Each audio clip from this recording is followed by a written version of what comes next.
ዛሬ በኢራን ሰማይ ስር የተመታው የአሜሪካ የጦር ጀት ፓይለት እንግዲህ ሳይያዝ እንዳልቀረ እየተነገረ ነው ያለው። ኢራን እንደምታውቁት F-35 ነው መታው ያለችው፣ ነገር ግን በሌሎች ሪፖርቶች ደግሞ F-15 ነው የተመታው የሚል አለ።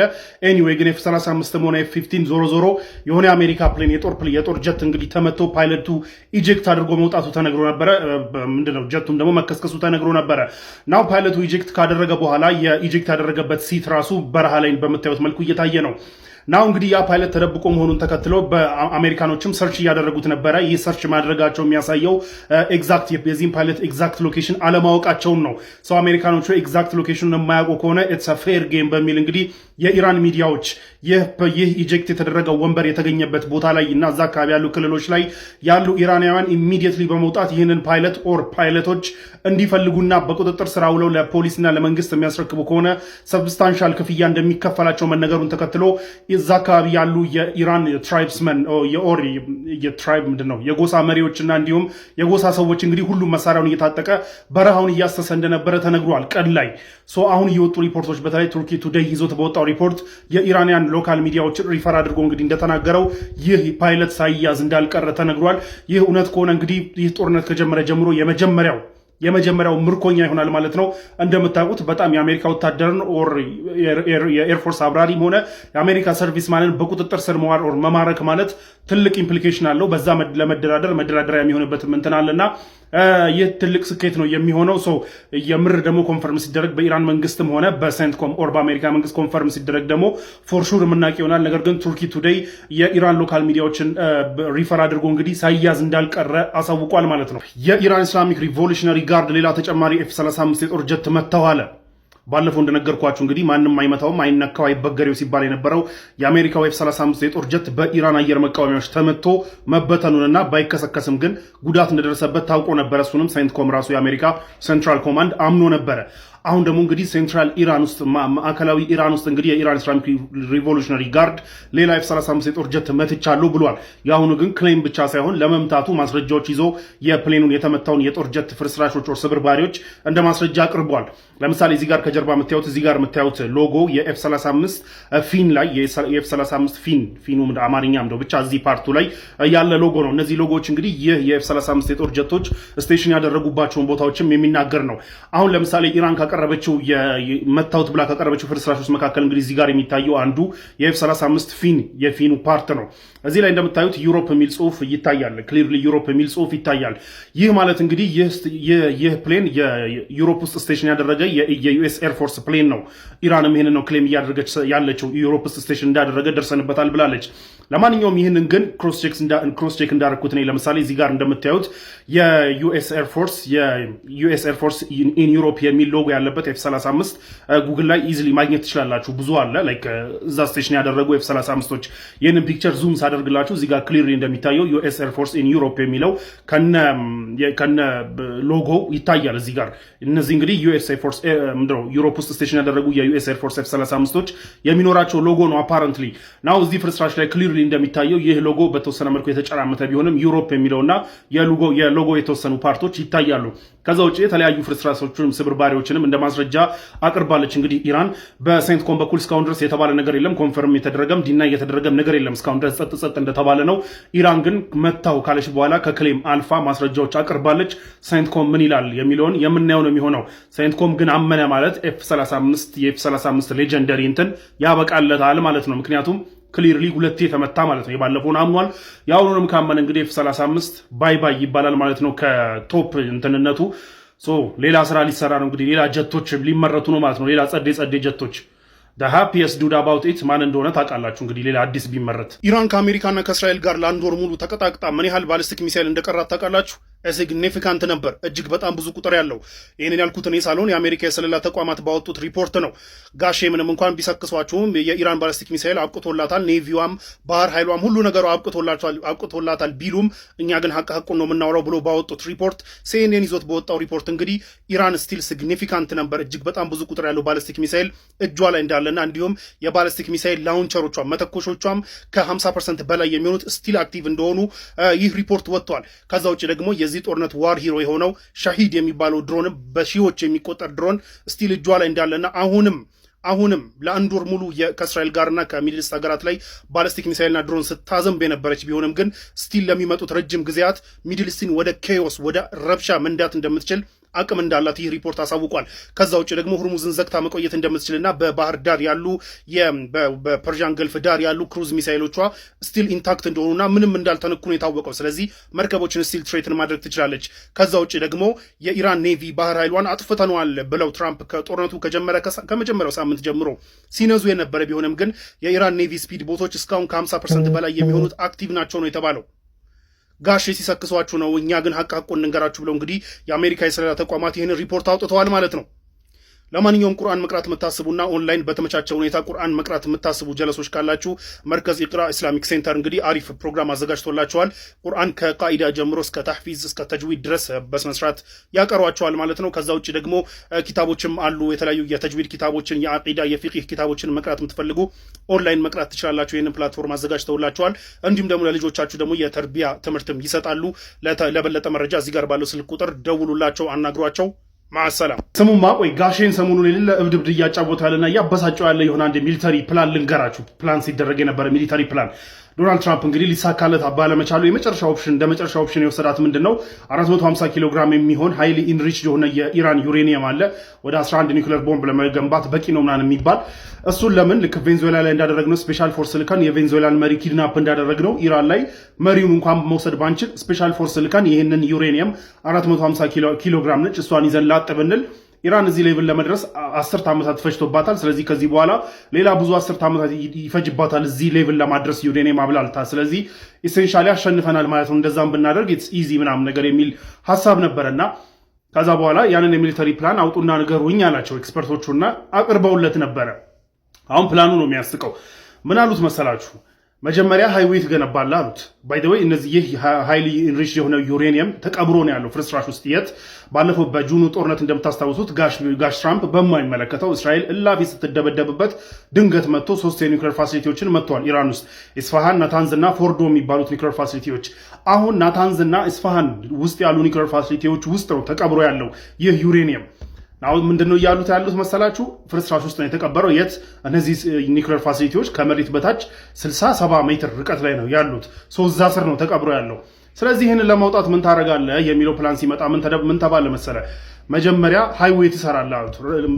ይሄ አውሮፕላን ማረፊያ ራንዌይ ትሰራለህ አሉት መጀመሪያ። ስለዚህ ቤዚካሊ ናታንዝ እና ኢስፋሃን ላይ ለብቻ ነው ሁለት የሚሰራው ራንዌይ። እንግዲህ አስቡት፣ ይሄ ሁሉ 1 ሚሊዮን የኢራን ሪቮሉሽነሪ ጋርድ ባለበት ሀገር ነው እንደዚህ የተባለው። ከዛ ራንዌይ ትሰራና በካርጎ ፕሌን በግብዳው ፕሌን ምን ጭነህ ትመጣለህ? ኤክስካቫተር ምናምን መቆፈሪያ ማሽኖች ሲኖትራክ ምናምን ይዘህ ትመጣለህ። እንግዲህ አስቡት እንደ F-35 አይነት ራዳር ላይ ከወፍ አንሶ የሚታዩ ፕሌኖች እየተመቱበት ያለበት አገር ላይ ኢራን ላይ ምንም ያክለውን ካርጎ ፕሌን ይዘህ ልትመጣ ማለት ነው። ከዛ ይዘህ ትመጣና እነሱን ታሳርፍና ምን ታደርጋለህ? ኤክስካቫተሮችን ታወጣለህ። ምክንያቱም መቆፈር አለበት፣ ካልተቆፈረ አይወጣም። ለመቆፈር ደግሞ ኤክስካቫተር ያስፈልጋል። ኢራን ውስጥ ያለ የኮንስትራክሽን እቃ አከራይ ድርጅት አያከራየህም። ስለዚህ የራስን ይዘህ መምጣት አለብህ። የራስን ደግሞ ይዘህ ብትመጣው ከውጭ ነው፣ እሱን ደግሞ ይዘህ ብትመጣው በፕሌን ነው። ስለዚህ በፕሌን ይዘህ ትመጣለህ እና እነሱን ታወርድና ከዛ በኋላ 60-70 ሜትር ትቆፍራለህ። ይህን ሁሉ የምታደርገው ከሚሊዮን በላይ ሪቮሉሽነሪ ጋርድ ከቦ እየተኮሰብህ ነው ባለበት ሰዓት ነው ይህን ሁሉ የምታደርገው። ቆፍረህ ታወጣና ከዛ በኋላ ካወጣህ በኋላ ያ ፕሌን እንደገና ለሁለተኛ ጊዜ ይመለሳል። ምክንያቱም ካርጎ እቃውን ጭኖ መሄድ ስላለበት ለሁለተኛ ጊዜ ይመለስና ያ ፕሌን ከንትን ካለ በኋላ ሲቪሊያን የሆኑ የኒውክሌር ኤክስፐርቶችን ጭኖ ይመጣና እነሱ ሴፍቲውን አረጋግጠው፣ ራዲዮ አክቲቭ ማቴሪያል ነው፣ ስለዚህ ሴፍቲውን አረጋግጠው ምናምን ይጭኑታል። ከዛ በኋላ ይዘን እንወጣለን የሚል ፕላን ይቀርበለት። አስቡት እንግዲህ it doesn't make sense አይደለ? እኔ አሁን ጥያቄ ግን መጀመሪያ ሲጀመር ራሱ ራንዌውን በምንዶ የምትገነባው ነው? ያለ ግሬደር ያለ ምናምን ራንዌውን ራሱ በምንዶ የምትገነባው? ያለ ሮለር ያለ ሬንጅ አንጣፊ እንዴት አድርገን የምትገነባው ካርጎ ፕሌን የሚያርፍበትን ራንዌይ? ስለዚህ ወይ አንዱኛውን የኢራን ምንድነው ኤርፖርት ትቆጣጠርና ከዛ በኋላ እዛ ፕሌን አሳርፈ ከዛ ፕሌን ኤክስካቫተሮችን ምናምን ነገር አውርደ ከዛ በኤክስካቫተርና በሮለርና በግሬደር ስፒድ እየነዳህ በጣም በደከመ ስፒድ እየነዳህ በኢራን ስትሪቶች መካከል እንግዲህ ዩሬኒየሙን ያያችሁ ልጆቼ ባካችሁ እያልክ ልትዞር ነው። በየትኛውም አቅጣጫ ሲኬድ የማያዋጣ መሆኑን ተከትሎ እንግዲህ ትራምፕ እብድብድ እየተጫወተና እየመረረው የሚገኘው አንድ በዚህ ነው። ምንም አይነት ማምለጫ የለም እንግዲህ ከኢራን ጥንካሬና ከዶናልድ ትራምፕ ስቱፒዲቲ ምንም አይነት ማምለጫ የለም። ቢዮንድ ዘገባ እስቲ ዘገባውና ነገር እንተወውና ይህ የኢራን አንድ ወር የቆየው የኢራንና የአሜሪካ ጦርነት ብዙ ነገራቶችን ከዚህ በኋላ ይቀይራል። ዓለም ላይ የተለመዱ ብዙ ነገራቶችን እንደሚቀየሩ እስቲ ሁለት ፖይንቶችን እናንሳ። የመጀመሪያው ምንድን ነው? እስከዛሬ የተለመዱት ተሐሉፎች ኦር አላያንሶች ይቀየራሉ። ከዚህ በኋላ የሚቀየሩበት ሚንስ ይኖራል። እንደምታውቁት እንግዲህ ከዚህ በፊት እስካሁን ድረስ የቆዩና በጣም ደሞስ ፓወርፉል የሚባለው ኔቶ ነው። እንደምታውቁት ኔቶ አለ። ደን ደግሞ ከአሜሪካና የዩሮፕ ሀገራት መካከል ያሉ ሪሌሽንሽፖች አሉ። ደን ደግሞ አሜሪካና እስራኤል መካከል ያለው አለ። ደን ደግሞ አሜሪካና የአረብ ሀገራቶች መካከል ያለው አላያንሶች አሉ። እነዚህ አላያንሶች በሙሉ እንግዲህ ተፈትነው ሲወድቁ ታይተዋል። በዚህ ጦርነት ኢራን ካሳካቻቸው ኦር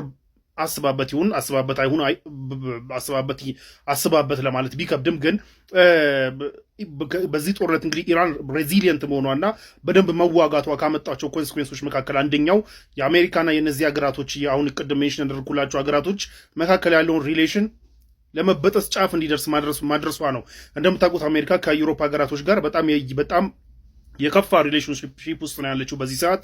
እስከ አየር ክልል መከልከል፣ እስከ አብረን ቢለመኑ እንኳን ሌላ ጊዜ ሲጠሩ እንኳን ገና ቴክስት ሲደርሳቸው ተሯሩጦ ቢመጡ የዩሮፓ ሀገራት አለ አሜሪካን ሄልፕ ለማድረግ ቢመጡ የዩሮፓ ሀገራት አሁን ቢለመኑ እንኳን አንመጣም ብለዋል። አየር ክልል እስከ መከልከል፣ ለጦር እንዳይጠቀሙ እስከ መከልከል የመሳሰሉ ነገራቶችን ማድረግ ቀጥሏል። ከዛ ውጭ ደግሞ ኔቶ እንደ ኔቶም ተጠርቶ ሊመጣ አልቻለም። ባይተወይ ኔቶ ለዲፌንስ እንጂ ለኦፌንስ እንደማይመጣ አግሪመንቱ ላይ ያለ ቢሆንም ይህን መረዳት የማይችሉት ዶናልድ ትራምፕ ኔቶ ካልመጣ ሲሉ ከረሞ የነበረ ቢሆንም ኔቶ ሊመጣ አለመቻሉን ተከትሎ እንግዲህ ከኔቶ ዊዝድሮ ለማድረግ በጣም ጫፍ ደርሻለሁ ብሎ ዛሬ ሲያሳውቁ ነበረ። ይህ አሜሪካ ልክ ትራምፕ እንዳሉት ግን የምር ከኔቶ ዊዝድሮ ካደረገች ኔቶ ያበቃለታል። ምክንያቱም የኔቶ ከፍተኛ ዶነር አሜሪካ ነች። ደን ደግሞ ከፍተኛ ሰራዊትም የማንፓወርም ሆነ ሚሊተሪ ፓወር የምታዋጣው አሜሪካ ነች። ዶናልድ ትራምፕ ኔቶ የሚጠቅመን አይደለም፣ እንደውም እኛ ኔቶና የኔቶ አባል ሀገራትን እኛንን ፕሮቴክት ስናደርግ የነበረው እንጂ ኔቶ እኛን ፕሮቴክት ሲያደርግ አልነበረም። ኔቶ አይጠቅመንም ማለት ከጀመሩ ቆይተዋል። በዚህ ጦርነት ግን ይህን እንደገና በተግባር አይተውታል። ኔቶ ተጠርቶ ሊመጣላቸው አልቻለም። የኔቶም ነገር በጣም መንገራገጭ ላይ ነው ያለው። አሁን ደግሞ ከትንሽ ጊዜ በፊት ያነበብኩት ትዊት ደግሞ የዶናልድ ትራምፕ ትዊት ዩክሬንንም መርዳት ላቆም ነው እያሉ ነው። ምክንያቱም እኛ ዩሮፕን እየረዳን ዩሮፕ በሩሲያ እንዳትወረር እየረዳና ብዙ ገንዘብ እያወጣን ብዙ መሳሪያ እየላክን ዩሮፕ ግን እኛ ስንፈልገው ሊመጣ አልቻለም። ስለዚህ ዩክሬንንም አልረዳም፣ ዩክሬንንም መርዳት ላቆም ነው የሚል ንግግር ተናግሯል ትራምፕ። ያው የትራምፕ ነገር ቀውስ ናቸው። ግን ቢሆንም ግን እንደዚህ አይነት ነገራቶች ሀፕን እያደረጉ ነው። ስለዚህ በኔቶና በአሜሪካ በዩሮፕና ደግሞ ኢንዲፔንደንት በሆኑ በዩሮፕ ሀገራቶችና በአሜሪካ መካከል ያለው ሪሌሽንሺፕ ከምንጊዜውም በላይ የከፋ ጫፍ ደረጃ ላይ የደረሰው እንግዲህ በዚህ ጦርነት ነው። ኢራን ሬዚሊየንት ሆና መቀጠሏን ተከትሎ ትራምፕ እርዳታ ቢጠይቁም ሊመጡላቸው አለመቻላቸውን ተከትሎ እንግዲህ በጣም መንገራገጮች አሉ። ትራምፕ ትሬትን እንዳደረጉት የምር የሚወጡ ከሆነ ከኔቶ it's going to be a problem። ኔቶ የሚባል ነገር ኤግዚስት ማድረጉ ሊቆም ይችላል። ባይ ዘ ዌይ ትራምፕ ዛሬ ሌሊቱን የፐብሊክ ለአሜሪካ ሕዝብ እንግዲህ መግለጫ ይሰጣሉ ተብሎ በጣም እየተጠበቀ ነው ያለው በኢራን ጦርነትና እሱን ተከትሎ በመጡ ግፊቶችና ፕሬሸሮች ጉዳይ እንግዲህ ንግግር ያደርጋሉ ተብሎ ይጠበቃል። ከዛ ውስጥ እንግዲህ ሜይቢ የኔቶንን ጉዳይ አንስተው እንግዲህ እንደዛቱት ዊዝድሮ እናደርጋለን የሚለው የሚደግሙት ከሆነ እንግዲህ አደገኛ ሊሆን ይችላል። እሱ የእሳቸው የትራምፕ ንግግር ዛሬ ሌሊቱን የሚጠበቅ ነው። ምን አይነት ነገር ይናገራሉ የሚለው ነገር ፐብሊክ አድሬስ ነው እንግዲህ ለህዝብ ነው ይህን ንግግር የሚያደርጉት። ዝም ብሎ እንደስከዛሬው ዝም ብሎ እዚህም ግባ የሚባል ንግግር ሳይሆን ፐብሊክ ለህዝብ የሚሰጥ መግለጫ መሆኑን ተከትሎ ምን ይላሉ የሚለው የሚጠበቅ ነው።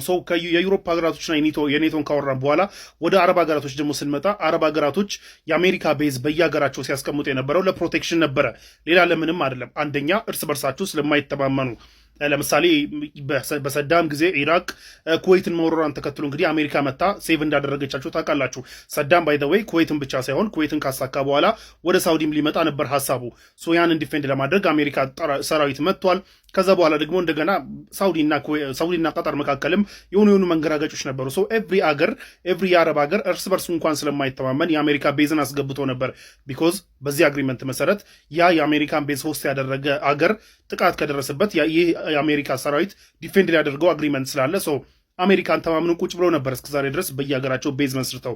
ናው ፕሮብለም ምንድን ነው? በዚህ ጦርነት ኢራን በደንብ እንዳሳየችው አሜሪካ ፕሮቴክት ልታደርጋቸው እንደማትችል ነው። አንደኛ አትችልም። ሁለተኛ ደግሞ ያላት ሪሶርስ ሰብስባ እስራኤልን ፕሮቴክት ለማድረግ ፕራዮሪቲዋ እስራኤል እንደሆነችና የአረብ ሀገራቶች እንዳልሆኑ በደንብ ገብቷቸዋል። ይህንን ተከትሎ አላያንሳቸው ሺፍት ሊያደርግ ይችላል። ኦር ደግሞ ሌላ ሚንስ ሊፈልጉ እንደሚችሉ የሚጠበቅ ነው የሚሆነው። ምክንያቱም አልሰራም፣ ከኢራን እንኳን አልሰራም። ሰምበዲ ኤልስ ቢመጣ ቻይና ብትመጣ ሩሲያ ብትመጣ ፕሮቴክት ልታደርጋቸው አትችልም ማለት ነው። አሜሪካ ኦር ዊሊንግ አይደለችም። እስራኤል ነች ፕራዮሪቲዋ። ኦር ኢቭን ደግሞ ከእስራኤል ጥቃት ቢደርስባቸው ፕሮቴክት ልታደርጋቸው አትችልምም አትፈልግምም። ይህንን በደንብ የተረዱት የአረብ ሀገራት ማጉረምረማቸው ቀጥለዋል። ከአሜሪካ እንትንም ዊዝድሮ እናደርጋለን ምናምን ነገር እያሉ ያለበት ሁኔታ ላይ ያለው እነዚህ ሙሉ አላያንሶች እንግዲህ እንዲበጠበጡና እንዲያረገርጉ ያደረገው የኢራን ሬዚሊየንት ሆኖ መዋጋታቸው ነው። ኢራኖች ሬዚሊየንት ሆኖ እስካሁን ድረስ ከባባድ ጥቃቶችን እያደረሱ መቆየታቸውና በደንብ ጦርነቱን ተቋቁመው ጥቃት እያደረሱ ጉዳት ኢንፍሊክት እያደረጉ ጠላት ላይ መቆየታቸው እንግዲህ ይህንን ሁሉ አላያንስ እንዲያረገርግ አድርጎታል። አሜሪካ ለረጅም ዓመት የገነባቸው ተሐሉፎች አላያንሶች በየሀገሩ ያሉ ወዳጅነቶች እንዲያረገርጉ አድርጎታል ነው። የመጀመሪያው ምንድን ነው? ይህ ወርልድ ኦርደር ይቀየራል። ይህ የተሐሉፎች ይህ አላያንሶች ምናምን ነገር የሚቀየሩበት ሚንስ ሊኖር እንደሚችል የሚጠቁም ነው። አንደኛው ይሄ ነው። ሁለተኛው ደግሞ የሚቀየረው ወርልድ ኦርደር ምንድን ነው? ዓለም ነዳጅ ላይ ዲፔንደንት መሆኑን የሚያቆምና አናዘር ወይ የሚፈልግበት ጊዜ እንግዲህ መድረሱን የሚያሳይ ነው። ዓለም በዚህ ሰዓት ምን ተምሯል? ነዳጅ ላይ ዲፔንደንት መሆን ፖይንትለስ ነው። ነገ ችግር ቢፈጠር ሚድል ኢስት ከምንጊዜውም በላይ እርስ በርሱ የሚከፋፈል ከምንጊዜውም በላይ ለጦርነት እየቀረበ የመጣና ከዚህም በኋላ ሌሎች ጦርነቶች ሊኖሩ የሚችሉበት ሚንስ መኖሩን ተከትሎ እንግዲህ ነዳጅ ላይ ዲፔንደንት መሆን የማያዋጣ መሆኑን ተከትሎ ሌሎች ሚንሶች መፈለጋቸው የማይቀር መሆኑ እየተነገረ ነው ያለው። ኢትዮጵያም ቀድማ እንግዲህ ከትላንት ወዲያ ባደረገችው ዲል የ13 ቢሊዮን ዶላር አይ ቲንክ ዲል አድርጋ ነበር። ከዛ ውስጥ አብዛኛው የታዳሽ ኃይልን ጉዳይ ነው፣ የታዳሽ ኃይል ማመንጨት ጉዳይ ነው እና ነዳጅ ላይ ዲፔንደንት መሆን ከዚህ በኋላ የሚያዋጣ አይደለም። የተለያዩ የሎጂስቲክስ ስራዎችንም በኤሌክትሪክ መኪኖች ይሁን በኤሌክትሪክ እንትኖች ይሁን ምናምን በእነዚህ አይነት ነገሮች የመተካትና ሙሉ ለሙሉ ከነዳጅ ዲፔንደንሲ ባትወጣም ግን አትሊስት ነዳጅ ላይ ዲፔንደንት የምትሆንበትን መንገድ ግን መቀነስ እየታሰበበት ያለ ሁኔታ ነው ያለው በመላው ዓለም። ይህ የሚድል ኢስት ሀገራቶች ላይ ብዙ ጫናና ብዙ የኢኮኖሚ ውድቀት ሊያመጣ እንደሚችል ኢትስ ኦብቪየስ ሳይታለም የተፈታ ነው። ምክንያቱም አገራት ነዳጅ ላይ ዲፔንደንት መሆናቸውን ትተው በየሀገራቸው ሌላ ሚንስ የሚፈልጉ ከሆነ ያው ኢኮኖሚ ውድቀት መምጣቱ አይቀርም። ከዚህ ጦርነት ምን ተምሯል? የዓለም ሀገር ምን ተምሯል? ነዳጅ ላይ ዲፔንደንት መሆን እንደማያዋጣ መማሩን ተከትሎ እንግዲህ ከዚህ በኋላ ከነዳጅ ላይ እንግዲህ ሀገራት ዊዝድሮ ሊያደርጉ እንደሚችሉ እየተነገረ ነው ያለው። እነዚህ ሁለት ነገራቶች ከዚህ ጦርነት በኋላ ይቀየራሉ ተብሎ ይጠበቃል። ለማንኛውም ከዚህ ቪዲዮ በፊት በነበረው ቪዲዮ እንደነገርኳችሁ እንግዲህ የድርድር ኦፕሽኖች ቀርበዋል። በዛ ጉዳይ ውይይት እየተደረገ ነው። ውይይቱ ላይ እንግዲህ ተስማምቶ ይህንን ሲስፋየር ለማድረግ የሚስማሙ ከሆነ ተኩስ አቁመው እንግዲህ ሁርሙዝን ይከፍታሉ ብለን ተስፋ እናደርጋለን። እስከዛ ግን እስኪስማሙ ድረስ ግን አሁንም ጦርነቱ ቀጥሎ ይህ ቪዲዮ እየተሰራ ባለበት ሰዓት እንግዲህ ኢራን ወደ ዱባይ ሚሳይል ልካ ከባድ ውድመት አድርሳለች። ኤንድ ኢቨን ደግሞ ሚሳይሎች ልካ ፍንዳታዎች እየተሰሙ ነው። ወርዶ ውድመት አያድርስ አላረጋገጡ፣ ግን ፍንዳታዎች እየተሰሙ ነው። ወደ እስራኤል ደግሞ ኮራምሻር የሚበተነውን ባሊስቲክ ሚሳይልም ልካለች እና አሁንም ጥቃቷን ቀጥላለች። ስምምነት ላይ የሚደረስ ከሆነ ግን ያው ኢሚዲየትሊ ሲስፋየር ተደርጎ ሁርሙዝ ይከፈታል። ዓለምም የተወሰነ ፋታ ያገኛል ተብሎ ይጠበቃል። ለማንኛውም በዚህ ሰዓት ዓለም በሙሉ እየጠበቀው ያለው አንድ ስፒች አለ፣ አንድ ንግግር አለ። እሱም ሌሊት ላይ የሚደረገው የዶናልድ ትራምፕ ንግግር ነው። ምን ይላል ይሄ እብድ ሰውዬ የሚለውን አይገስ ዊል ሲ